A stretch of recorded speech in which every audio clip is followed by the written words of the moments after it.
Good morning. It's a pleasure to be in Syracuse this morning. Beautiful day. Let me introduce some of my colleagues who are with me today. We have Commissioner Richard Ball, who's done a phenomenal job as Commissioner of Agriculture, especially during COVID.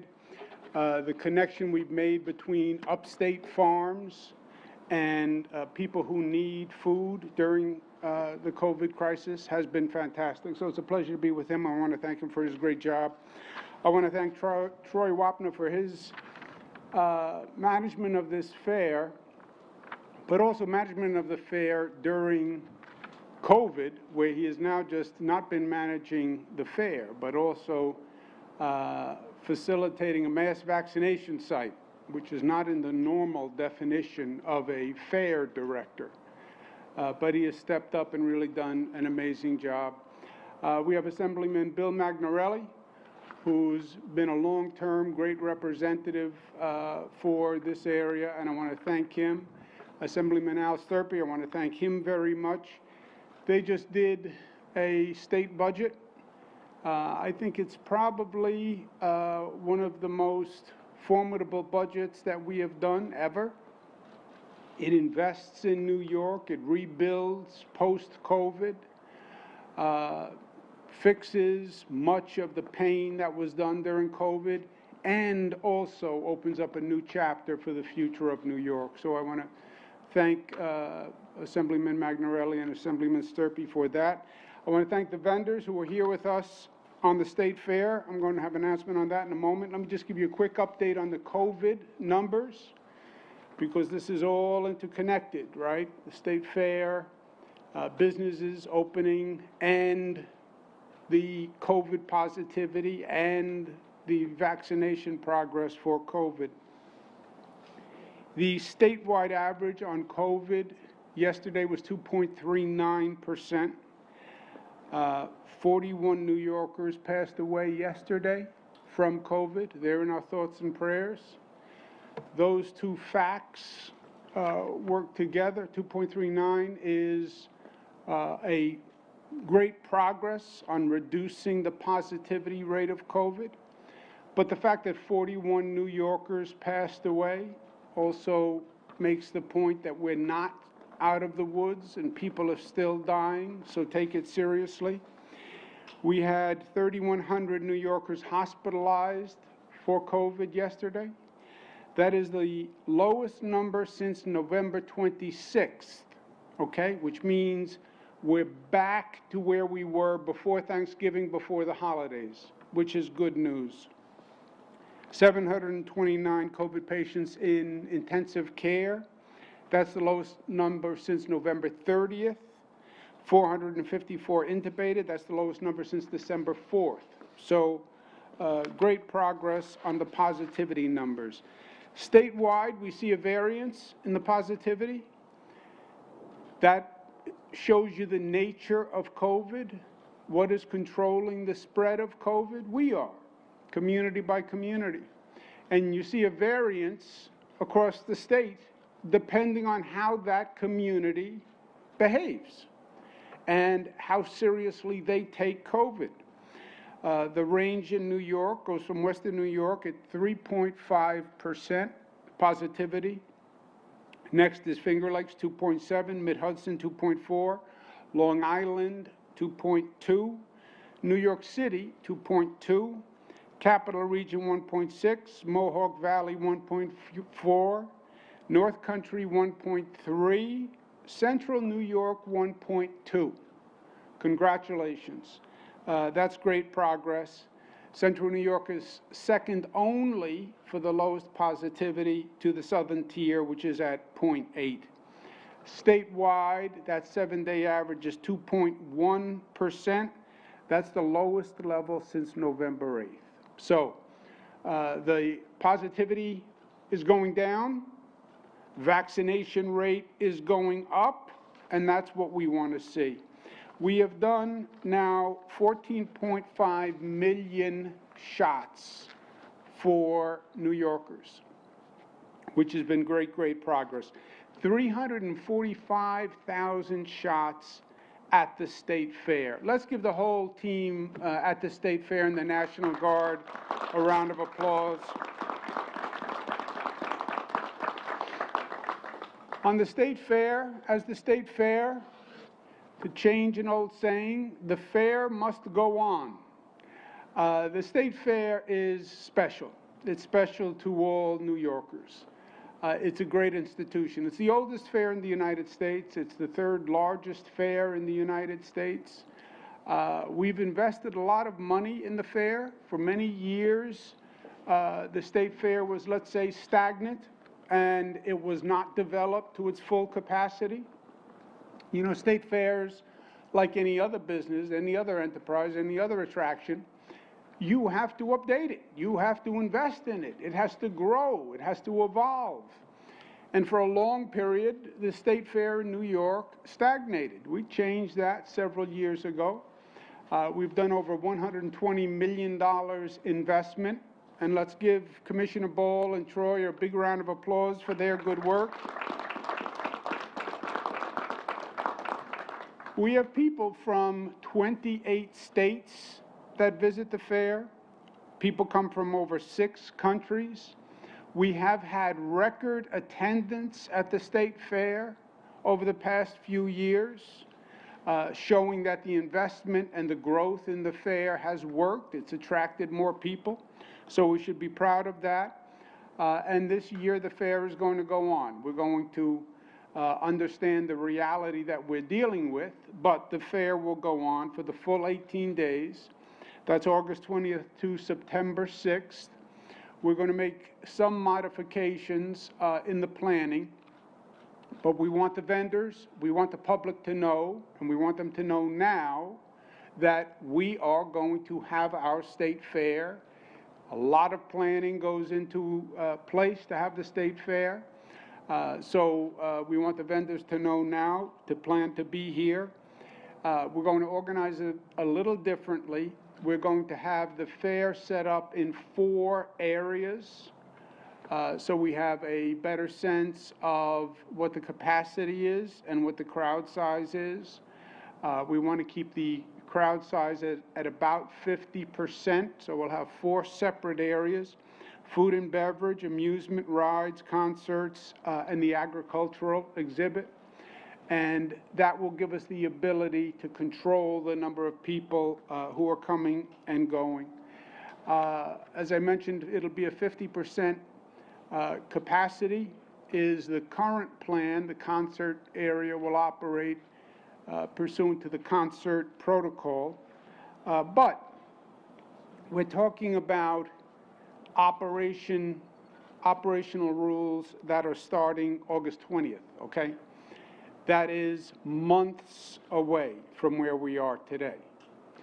If you had asked me 4 months ago, would we have made as much progress as we made? I would have been dubious. So these are general operating principles. They will be revised between now and August. And if things keep going the way they're going, they will be revised up. More capacity, more flexibility. If we keep that COVID positivity going down, we keep the vaccination rate going up, you're going to see more and more economic activity, and you'll see that here at the State Fair also. So these are estimated guidelines to operate, but I believe they're going to be adjusted up by the time we get closer to the actual fair date. So the main message is the fair will be open. Mark it on your calendar. Start to plan to buy tickets, and vendors start to get ready.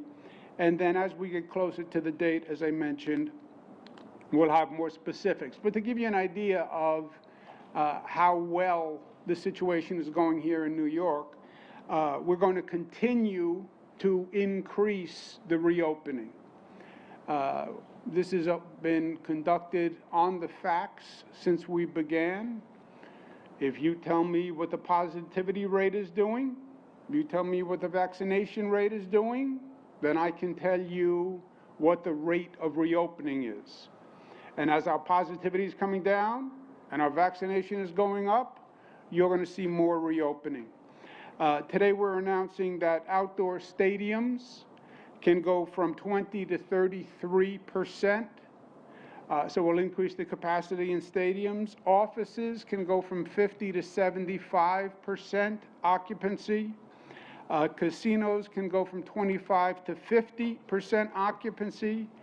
And gyms and fitness clubs, 33 to 50% occupancy, and that is outside of New York City. So the arrows are all pointed in the right direction. We just have to keep the arrows pointed in the right direction, and that is a function of what we do. As hellacious as this has been, as complicated as COVID is, with variants of interest and this one and that one, it's still simple in the final analysis. It is a virus. And we know how a virus spreads because we've lived with them all our lives.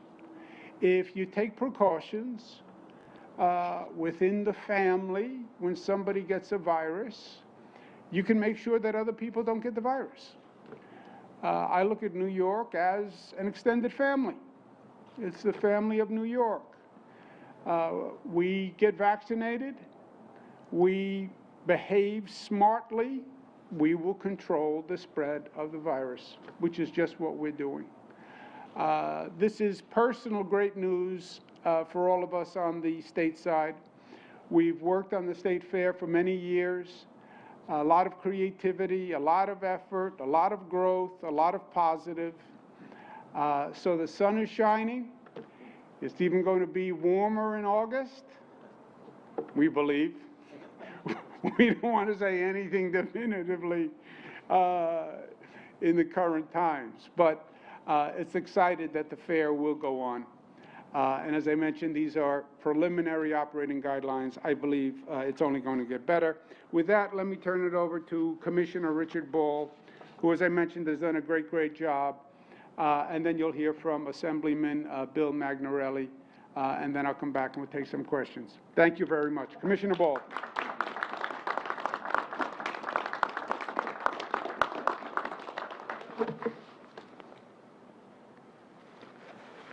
Oh, good morning. It's great to be back at my home away from home in Syracuse at the Fairgrounds here. Thank you, Governor.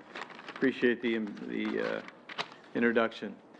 First of all, I'd like to take a moment and acknowledge some of our partners that are here with us today, standing behind me. They'll wave to you as I call out their names, but it's great to have Grazi Zazara here, owner of Villa Pizza Frite here, familiar place on the Fairgrounds. Matt McDowell, operator of the State Fair Beer Garden, is here. Wahid Alka, operator of the Rainbow Milk Bar and the Baked Potato Booth, also is here. Dan Giarmartino, owner of Tully's Good Times and the Copper Top Tavern, is here. Trudy Lombard, State Fair Dairy Goat Superintendent, is here as well. Paul and Karen Glenister, the operators of the Beef Barn, are here. And Eileen Jensen, Executive Director of the New York Animal Ag Coalition.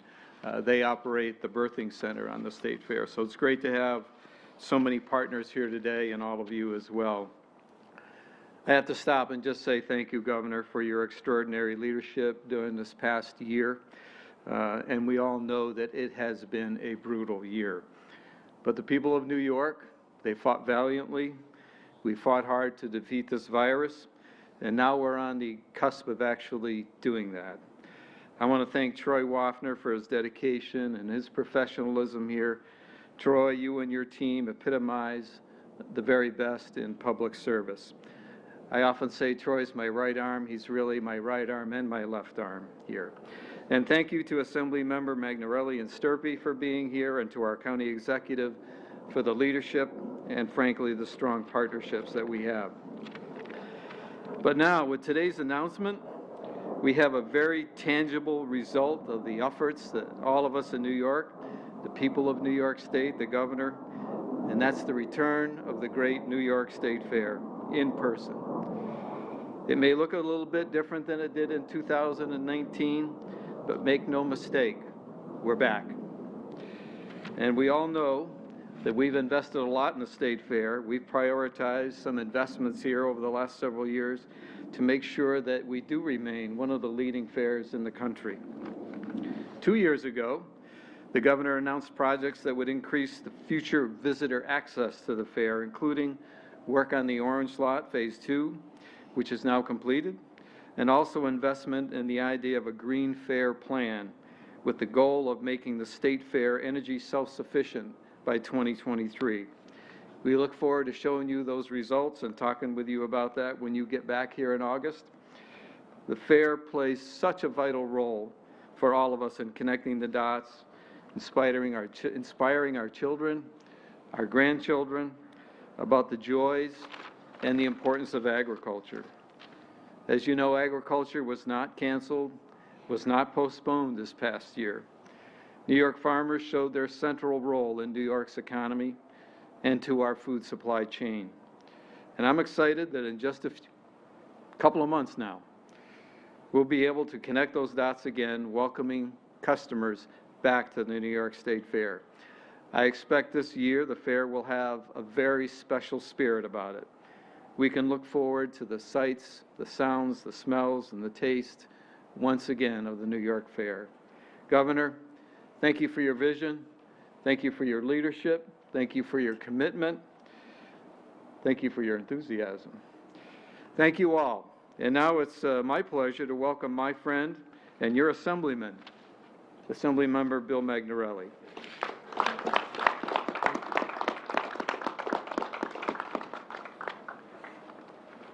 Okay. Well, thank you, Governor, for being here today.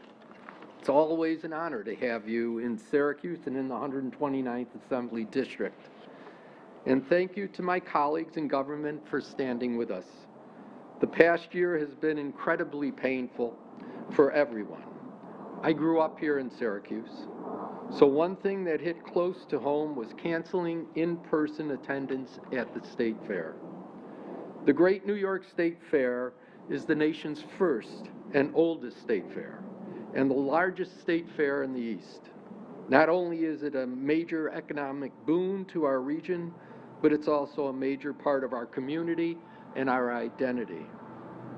We went from record attendance of over 1.3 million people here for the State Fair in 2019 to 0 in 2020.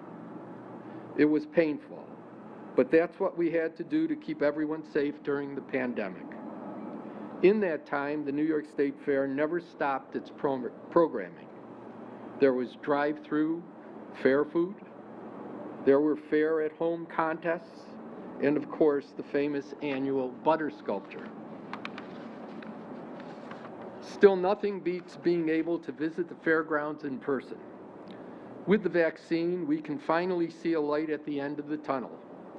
Thanks to the governor, we have had a state-sponsored mass vaccination site here at the State Fair Expo Center.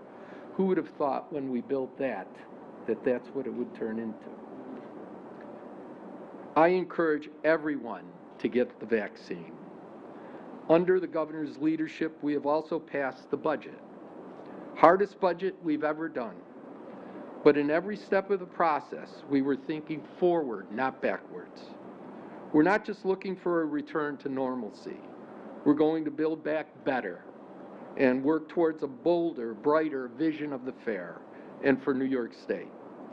The governor and legislature invested in projects to increase future visitors' access to the fair, as already had been talked to by the commissioner, by including Orange Lot Phase 2 project completed September of last year.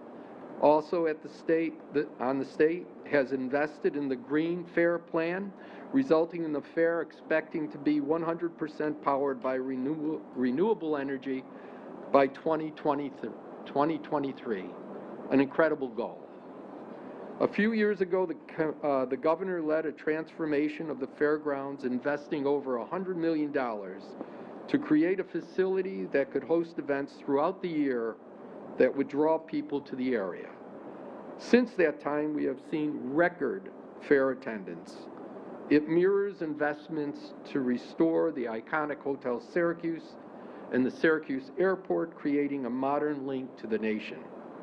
The state's investment in Onondaga Lake, which now boasts boat regattas, and the Onondaga Lake Amphitheater enhance the overall economic ecosystem of the region built around travel and tourism. The impact of the fairgrounds has been magnified. This strategy has been paying massive dividends. These are good examples of the governor and the legislature working together effectively and the progress that we make when we work together for the people of the state of New York.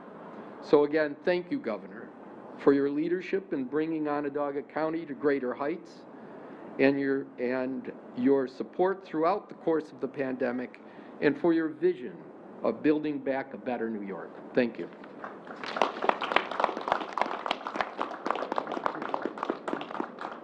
Thank you for being here. Thank you. Thank you.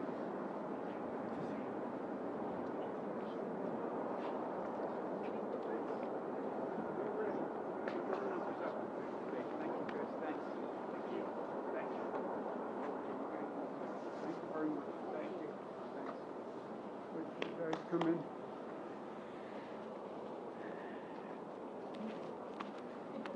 You know, the Assemblyman Magnarelli raises a good point. COVID has put so much on hold all across the state, but also community by community.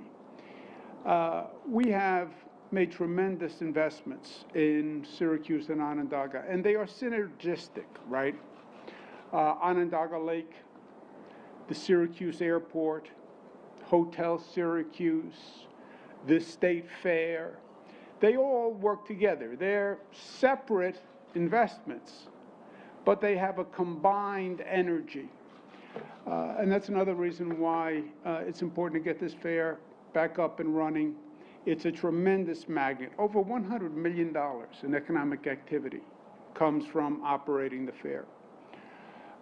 And we're talking about the fair qua fair. Don't forget we have the Syracuse Nationals, which are going to be here.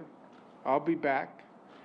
That's July, right? Third week in July. Third week in July. So COVID was truly devastating on many, many levels.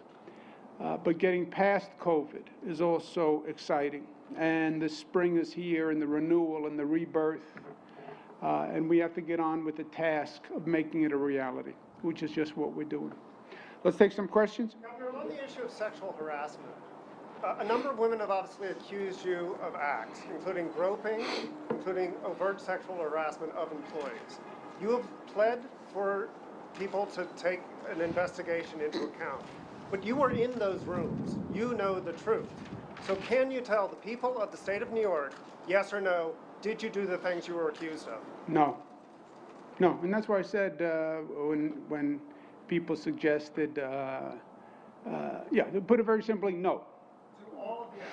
The No. groping, the sexual harassment, That's you're right. denying all of That's that? right. Yes.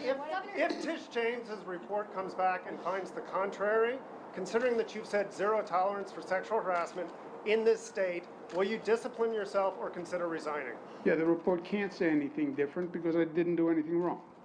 Governor, the New York Times put out a story a couple weeks ago where they interviewed 80 people either close to you or had worked with you, and they detailed accounts that you had said things like anti-trans slurs and also some to the effect of saying that Jews lived in effing tree houses. Did you say those things? And if not, I never why? said any such things, and I told the Times that I never said any such thing.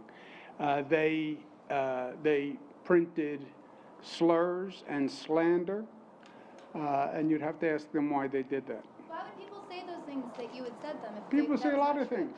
People say a lot of things in politics. Why do people say things? Who knows? People are venial, people want attention, people are angry, people are jealous. Who knows why people spread rumors? Governor, today at the New York State Fair, there are hundreds of open vaccine appointments. There are thousands open at the Javits Center. Why not make some of these vaccine appointments walk-in, especially at these two super large venues?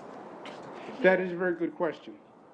And as you know, we have been gauging the opening of the vaccination centers to more and more people. We just opened it to 60 plus on Friday. Today's Monday. On Friday, it went to 60 plus. A priority is getting older people vaccinated, and we wanted to make that point, right? Older people are more susceptible to problems from COVID, so we wanted to stress 60 plus, you're a priority, you should receive. We opened it first to walk-ins. But you are right. What you're seeing is increasing vacancies in mass vaccination sites. There's a curve to this. We always had a population that said they were hesitant and they were going to be hesitant. Even that varies across the state and across the nation. But estimate that at 15, 20, 25, maybe as high as 30% of the population is hesitant. So what you see in the beginning is those people who are willing to take the vaccine, they came in and they're taking it. And that's why the number of vaccinations is going up. At one point, you're going to start to hit that hesitant population. Now, we have such capacity in this state because we worked very hard to develop capacity. I don't think we are at the hesitant population yet, but you see a slowing, there is no doubt, in the number of people who are coming in for vaccinations. So we'll be doing two things. We'll be adjusting the walk-in factor, making it easier for people to walk in. You don't have to wait for an appointment. And we have to get information to that hesitant population. People have to make a decision on the facts. This is not political. This is not cultural. This is medical science. If people today wanted to come to the state fair without an appointment, could they drive up here today and get an appointment and get a shot? Well, you could get an appointment. It's not a walk-in, but if there are appointments available, like there are here, you could call and you can get an appointment. You could come in. So it's not technically walk-in because you have to make an appointment first, but the appointments are available. Governor, on the issue of your book, you say that people in your staff volunteered to work on this book. Can you provide any documentation of that volunteering, such as opt-in letters or permission from council? The people volunteered to work on the book. Is there any documentation of that at all? Yeah, well, the inverse is also true. Do you know anyone who says that they had to work on the book who didn't volunteer? Next question. That's not, I don't think that's a satisfactory answer. If you're saying that your explanation Everyone who is worked on the book volunteered. But there's no documentation on that. I didn't have them sign a volunteer form, if that's what you're asking. Is there any email traffic saying that they're volunteering? Well, the inverse is true. Do you know anyone who worked on the book who says they didn't volunteer? But sir, it was a $4 million book deal for you. Yeah, but so do you know anyone who says they didn't volunteer? But it's a question of all state, right. it's a question of state law. No, it's not. It is. The question is, did they volunteer? And I'm saying, yes, they volunteered. What's the status of the investigation into the state's handling of nursing homes throughout this pandemic, and what have you handed over to the Department of Justice? They are doing a thorough review of the nursing homes situation. The nursing homes, what that is going to come down to, in my opinion, is the politics of COVID. And it was always a political debate. Frankly, it started between myself and President Trump about who was responsible for COVID. I believe the federal government was slow on COVID. I believe President Trump did not quickly or adequately address COVID. I think the state was left on its own during COVID. It became a very big issue in the presidential election last year. The federal government argued the opposite. They said it was the states who were at fault, said the Democratic governors were at fault. and questioned New York's operation, Michigan's operations, New Jersey's operations, all Democratic states. Federal government then started an investigation on Democratic states, just Democratic states, on nursing homes. So it became highly politicized. And who was to blame? It became a blame game during the campaign. And the political blame game, the federal government then actually turned into an investigation. By the fact that the undercounted deaths that the Attorney General had released in her report, do you still believe that that is not the case, that everything was reported?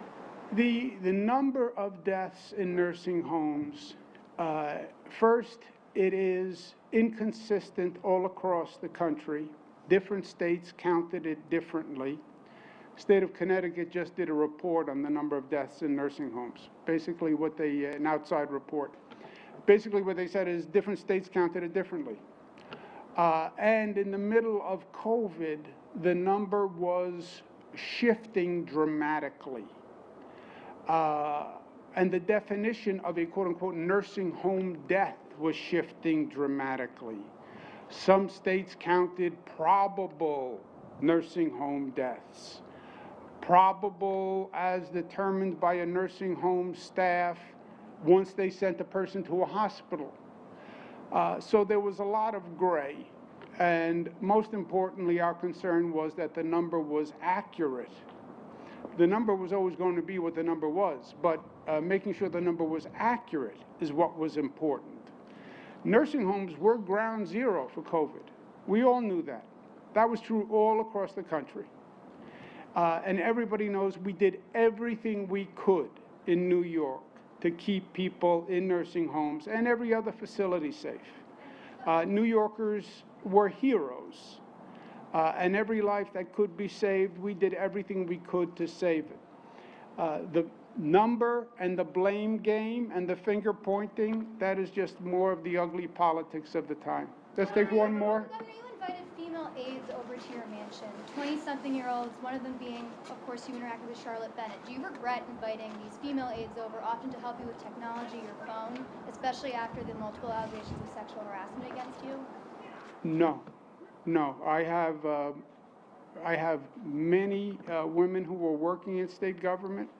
I'm very proud that we probably have more women in senior positions than ever before. And I think that is a good thing. And I think we should encourage people to hire more women in state government, in private practice, in private businesses, and bring them to the highest levels. Thank you very much. Good. You have the last one. Fair questions. Let's go. Will there be vaccines required to enter? Will people have to No. be vaccinated? No. And All right. and for vendors who pay money, will they? How will the economics work if they're only guaranteed half of the customer base? You want to speak to this, Shore? You know, certainly as we started planning this out, we recognized that there is an issue with that. So our plan is if we're at a 50% capacity, then we'll charge the vendors at 50% of their usual rate to make it fair for everybody. And Governor, in terms of the curfew, what data backs up closing a bar at midnight as opposed to 2 in the morning? Well, there is no doubt that if you ask the national experts, they will say that is a source of spread and one of the more significant sources of spread. We've changed the curfew. You know, I am very aggressive. I want to reopen everything tomorrow, right? That's what I would want to do. Get people back to work, get people out of their homes, get everything back to normal tomorrow. The balance is that COVID positivity rate of vaccination, and 41 people died yesterday, right? When people say we're past this, it's over, then you have to say to them, 41 people died. 41 people died. You can't just dismiss that. We're not past it. We're getting past it, but we're getting past it because we're smart and we're doing smart things. And you're wearing a mask and we're social distancing and people are getting vaccines and we have to address the hesitancy problem. That's why we're making progress. But to say, forget all that, just act like it's over, That's how it comes back. But 10 to midnight is less of a source of spread than midnight to 2? Yes. Yes. Look, the more we can open, we are, right? Let someone else ask a question. One more question. Sir. The Biden administration. Sir, excuse me, Bernadette, you had a number of questions. Let me get someone who didn't have a question. You're expanding capacity at outdoor stadiums, but not indoor stadiums like the Carrier Dome in Syracuse, where graduation for SU students is just about a month away. Do you expect there might be an expansion of capacity in indoor stadiums, so in a month, when there is that graduation, there might be more guests than are allowed at the moment? We changed the indoor stadium rules recently. And look, if we keep, or just changed additional rules, more reopening today, if we keep the progress, if we keep being smart, you will see a continual reopening. I have a graphic I do in the PowerPoints. Nobody likes the graphic. I think maybe Commissioner Ball likes it. It's a valve and a number of gauges and a plumbing system. Gauges determine COVID positivity, vaccine rate, number of deaths. When the gauges go down, open the economic valve. And that's what we have been doing. But we've been doing it because the metrics have been coming down. So we have to stay smart, keep being responsible, keep our civic duty, and we'll keep reopening. I'm going to go to work. Thank you, guys. Thank you very much.